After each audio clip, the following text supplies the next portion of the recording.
He's president right now. What, like, oh, I'm gonna overturn it when I'm president again? Do it right now. Like, what is he? Baby, that's not how government works. And I get very annoyed when I see videos like that because those videos do two things. They make people feel powerless. You are not powerless. You are not powerless. Voting is your voice. And when people feel powerless, they don't go and vote because they feel like, well, what's the point? Nothing's going to change anyway. There are people in power that want you to feel that way. They want to make sure that you don't go out and use your voice. They want you to be scared. They want you to feel overwhelmed and powerless because people who are scared act irrationally. And if you were to sit down and really, really go through how our government works, something really scary might happen for them. You might feel empowered. You might realize the power that you hold as a voter. So I have sat down and tried to come up with a little crash course giving you examples just as to empower you why you should go out and vote this November. If you are frustrated, you can vote people out this November to ensure that your voice is heard. And if we ever had a president that could do whatever the hell they wanted, that would not be a democracy. We have people in place fighting for our democracy every day, and they need our votes. So I'm going to explain. Tefi, how? This is such bullshit. Let me explain it to you. Let me just try, if you could give me a chance. Or if you have a friend who's operating with this like apathetic, they don't give a fuck, or like you feel like they're operating out of fear and anger. Let's turn that anger into voice. You have a right to be angry, and we have rights. We have ways to act upon this anger. And I've said it once and I'm going to say it again. If you don't vote, you can't complain. You can't complain. So the Supreme Court, okay? I feel like a lot of people think that the president can just like kind of influence and do whatever the hell they want. That is not true. So we have three branches of government. The judicial branch, which is the Supreme Court. The legislative branch, which is the House of Representatives and the Senate. And the executive branch, which is the president and the vice president. So the Supreme Court is the highest court in the United States. They are the guardians of the Constitution. The Constitution is the soul of American democracy, right? And the Supreme Court, 9 justices, 9 judges are there to protect that American Constitution. So in movies, when you hear someone say, I'm taking this to the Supreme Court, this is an unconstitutional ruling, right? That's where that comes from. Now, the Supreme Court has been in the news a lot. In 2015, it was gay marriage, right?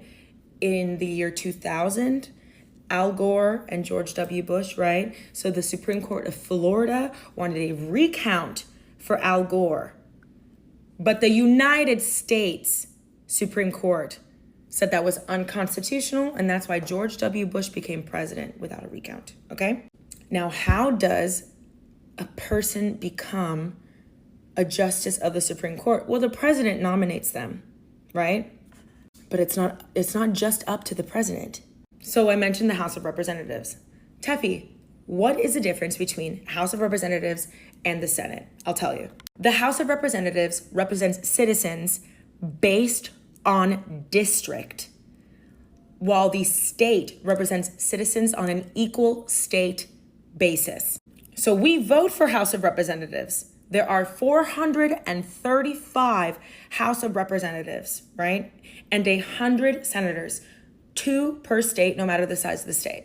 So the Senate is kind of known as the upper house. It's chaired by the vice president, and the vice president can vote to break a tie in voting for the Senate, but it cannot vote to make a tie in the Senate. They can ratify or reject treaties that are negotiated by the president.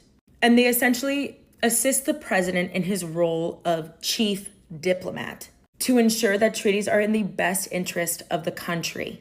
Now, the House of Representatives, the House, is kind of known as the lower house because they directly represent the people. Or rather, they directly represent the popular vote, okay? So members of the House of Representatives serve 2-year terms and are up for re-election every even year. Senators serve 6-year terms And their elections are staggered. So only about like 1/3 of senators are up for re-election every even year. And that is Congress. Congress is the legislative branch, which are made up by the House of Representatives and the Senate, okay? And the president cannot pass shit without the legislative branch. So if the president is maybe Republican and the House and Senate are Democratic, there's a lot of blocking happening. The president wants the parties in the House of Rep and the Senate to be within their party, the majority to be within their party. It's a lot easier to do what they want. That's why it's so important to have balance, checks and balance in our legislation. And we vote for those people. So the Supreme Court, the judicial branch, back to that. I'm gonna make it tie up in a nice little bow. Give me a second. The Supreme Court often decides matters that affect daily American life. Like in 1973, a Texan woman was banned in Texas from having a schmishmortion, and the Supreme Court voted that the constitutional right to privacy extended to this issue. In 2015, the Supreme Court legalized same-sex marriage. However, the president nominates these Supreme Court justices. They serve lifetime roles, so they have to die or retire, okay? And there's 9 of them, so it's really, really important, really, really important that these justices do not serve as political mouthpieces, but a lot of people feel that they do, that whatever president nominates whatever nominee is acting within that party. So since there are 9 of them, there are usually tight 5-4 splits, 5 on one issue, 4 on the other, and whoever the majority wins, right? So in February of 2016, Anthony Scalia dies. He's a Supreme Court justice. He's a real motherfucker. But whatever. I didn't like it. But whatever. With 8 Supreme Court justices, there's a 4-4 split. There's nothing, we need another Supreme Court justice. So President Obama in 2016, says, I have this nominee. I want to nominate the Supreme Court justice. But the overwhelmingly Republican Senate says no. They vote no. They reject President Obama's nominee. They say it's your last fucking year. The next president should be able to nominate. Mitch McConnell's bitch ass says no, the next president should be the one to nominate the next Supreme Court justice. So the next president, who is Donald J. Trump, nominates Justice Neil Gorsuch, okay? And he says, no judge is either a Republican. There's no such thing as a Republican or a Democratic judge, but he is conservative, and he was once registered as Republican, okay? And then the Senate voted him 54-45, so he became a Supreme Court justice.